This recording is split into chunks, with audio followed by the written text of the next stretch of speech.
ચતુર પ્રબંધકનું દ્રષ્ટાંત. લૂક 16:1-13.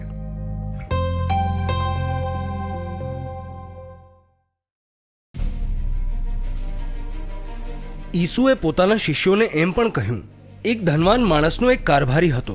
લોકોએ માલિક પાસે જઈને કારભારી પર એવો આરોપ લગાવ્યો કે એ તમારી મિલકત ઉડાવી રહ્યો છે. આ સાંભળીને માલિકે એને બોલાવીને કહ્યું, આ હું તારે વિશે શું સાંભળી રહ્યો છું?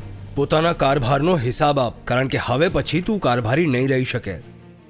ત્યારે કારભારીએ વિચાર્યું, મારો ધણી મને નોકરીમાંથી કાઢી મૂકશે, હું શું કરું? ખોદકામ હું કરી નહીં શકું, ભીખ માંગવામાં મને શરમ આવશે. સમજી ગયો કે મારે શું કરવું જોઈએ, જેથી નોકરી ગુમાવ્યા બાદ પણ લોકો પોતાના ઘરે મારું સ્વાગત કરે.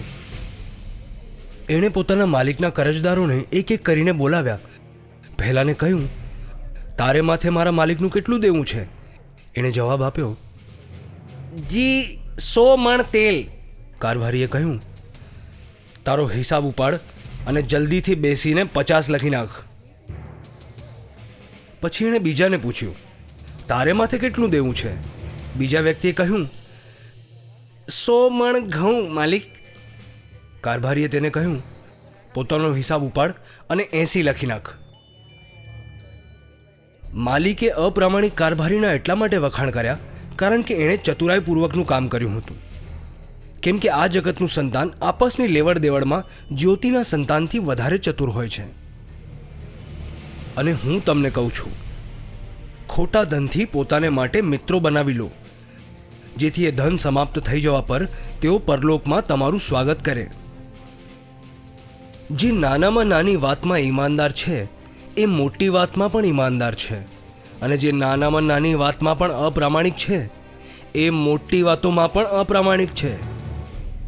જો તમે ખોટા ધનમાં પ્રામાણિકતા નહીં દાખવો તો તમને સાચું ધન કોણ સોંપશે? અને જો તમે પારકા ધનમાં ઈમાનદારી નહીં દાખવો તો તમને તમારું પોતાનું ધન કોણ આપશે? કોઈ પણ સેવક 2 સ્વામીઓની સેવા ન કરી શકે, કારણ કે ક્યાં તો એ એક સાથે વેર અને બીજાને પ્રેમ કરશે, અથવા એકનો આદર અને બીજાનો તિરસ્કાર કરશે.